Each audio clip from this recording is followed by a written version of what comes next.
রহমতুল্লাহি ওয়া বারাকাতুহু আলহামদুলিল্লাহ ওয়া সাল্লাতু ওয়াসসালামু আলা মান লা নাবিয়্যা রাসূলুল্লাহ মিনাশ শাইতানির রাজিম বিসমিল্লাহির রহমানির রহিম বাবু কাউলিন নবী সাল্লাল্লাহু আলাইহি ওয়াসাল্লাম লাউ তাআলা আমুনা মা আলামু লাসাহিকতুম কাল ইলান ওয়ালা বাকাইতুম কাসীরা। আজকের বক্তব্যের বিষয় হলো নবী সাল্লাল্লাহু আলাইহি ওয়াসাল্লামের বাণী, আমি যা জানি তোমরা যদি তা জানতে তাহলে তোমরা খুবই অল্প হাসতে। এই কথাটি নবী রাসূলদের মুখে মানায় যে আমি যা জানি তা যদি তোমরা জানতে, এরকম ধরনের বাক্য নবী রাসূল সাল্লাল্লাহু আলাইহি ওয়াসাল্লামদের মানায়। এ বাক্য সাধারণ কোনো মানুষ যদি উপস্থাপন করে বা বলে সমাজে, সে পাপী হিসাবে গণ্য হবে, সে একজন বড় অপরাধী হিসেবে গণ্য হবে। কিছু কথা আছে সেটি আল্লাহকেই মানাবে শোভাভাবে, যেমন আল্লাহ, এই শব্দটা আল্লাহকেই মানাবে, এরকম দাবি ফেরাউন করেছিল, কিন্তু আল্লাহ নাকচ করে দিয়েছেন। ফেরাউন বলেছিল আমি তোমাদের সবচেয়ে বড় রব, কিন্তু আল্লাহ মানেনি। আল্লাহ আর দাবি যে আল্লাহর একটি যে গুণ, আল্লাহর যে একটা মান মর্যাদা, সেটি অন্য কেউ দাবি করলে সেটি নষ্ট হয়ে যায়। আমি যে হাদিসটি তেলাওয়াত করেছি সূরা বুখারীর 6 নম্বর খণ্ড, হাদিস পর্ব হচ্ছে 81, অধ্যায় হচ্ছে 27, হাদিস নম্বর হচ্ছে 6485। এরকম উদ্ভুট কথাবার্তি আমাদের ভারতবর্ষের কিছু ইসলাম বিদ্বেষী লোক যারা আছে তারা বলে থাকে। ইসলাম বিদ্বেষী এই কথাটা যদি আমিও বলি তাহলে আমার দ্বারাতে ইসলামের ক্ষতি হবে। এ কথাটি যদি আমি বলি আমিও পাপী হব। এই কথাটি যদি আমি বলি তাহলে কি আমি ধ্বংস হব, আমার ইহকাল ও পরকাল ধ্বংস হয়ে যাবে। এটি কোনো মানুষের জন্য প্রযোজ্য হবে না। এই কথা বলা যে আমি যা জানি তোমরা যদি তা জানতে, এ কথা কোনো মানুষ বললে কি প্রযোজ্য হবে না। একমাত্র এটি নবী রাসূল সাল্লাল্লাহু আলাইহি ওয়াসাল্লাম এবং আল্লাহ তার জন্য এটি প্রযোজ্য হবে, একমাত্র নবী রাসূল সাল্লাল্লাহু আলাইহি ওয়াসাল্লামের জন্য প্রযোজ্য হবে। দুনিয়াবি কোনো ব্যক্তি যদি বলে তাহলে সেটি নবী রাসূল হতে হবে। এখানে হাদিসটি বর্ণনা করেছে আন আবি হুরায়রা রাদিয়াল্লাহু আনহু কানা ইয়াকুলু কালা রাসূলুল্লাহি সাল্লাল্লাহু আলাইহি ওয়াসাল্লাম লাউ তা'লামুনা মা আলামু লা সাহিকতুম কাল ইলান ওয়ালা বাকাইতুম কাসীরা। আবু হুরায়রা বলতেন রাসূলুল্লাহ সাল্লাল্লাহু আলাইহি ওয়াসাল্লাম বলেছেন, আমি যা জানি তোমরা যদি তা জানতে তবে তোমরা খুবই কম হাসতে এবং খুবই বেশি কাঁদতে।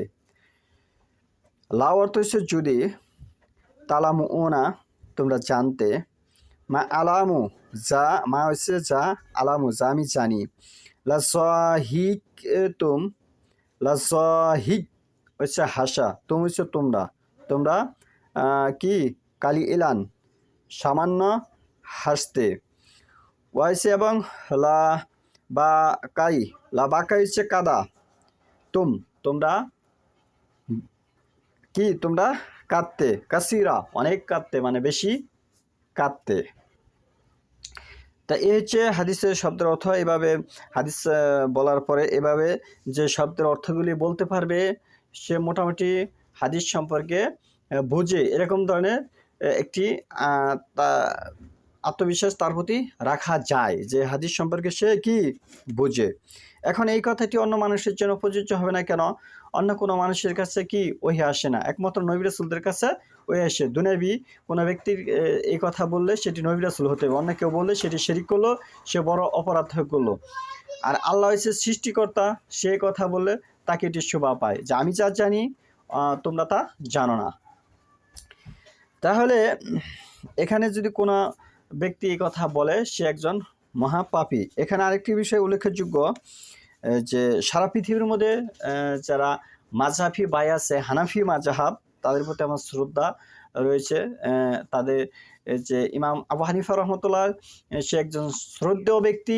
তিনি একটি কথা বলেছেন, ইজা সহাল হাদিস ও ফাহা মাযহাব, যেটি সহিহ হাদিস, যেটি সহিহ কথা, সেটি হচ্ছে তার মাযহাব। তার মানে তার কোনো ব্যক্তিগত মাযহাব নেই, তার বক্তব্যে এটি ফুটে উঠেছে। এখন পৃথিবীর মধ্যে যারা হানাফি মাযহাব অনুসরণ করতেছে, মূলত তারা ইমাম আবু হানিফাকে মানতেছে না এই হাদিস অনুযায়ী। তাদের যে আরেকটি বড় ভুল এই হাদিসে ফুটে উঠেছে, তারা সোয়াদের পরে হরফকে কিন্তু তারা দোয়াত ব্যবহার করবে। এখানে যে হাদিসের যে উচ্চারণটা, সেটি কিন্তু তারা বলবে যে লা দহিক তুম, লা কি বলবে, লা দহিক তুম, এটা বলবে। এটা বলবে কেন? তারা সোয়াদের পর হরফকে দোয়াত ধরেছে। কিন্তু এটা হাদিসে এসেছে আবু হুরায়রা থেকে বর্ণিত, সাহাবী থেকে বর্ণিত, রাসূলুল্লাহ সাল্লাল্লাহু আলাইহি ওয়াসাল্লাম থেকে বর্ণিত যে লা জহিক তুম, জহিক তুম শব্দের অর্থ হচ্ছে হাসা। উচ্চারণটা হবে জহিকতুম, দহিকতুম না। এই হচ্ছে হাদিসের যে ভাষা বা উচ্চারণ, সেটির সাথে বর্তমানে মানুষের পার্থক্য। ভাষা পরিবর্তনশীল, তারা ভাষা দিয়ে হাদিস বুঝতে চাচ্ছে। আমাদের বাংলাদেশের আজ থেকে 100-200 বছর আগে যে ভাষা ছিল, সেটি কিন্তু বর্তমানে বিদ্যমান নাই। বর্তমানে পাঁচমিশালি ভাষার সাথে সম্পর্কিত মানুষ।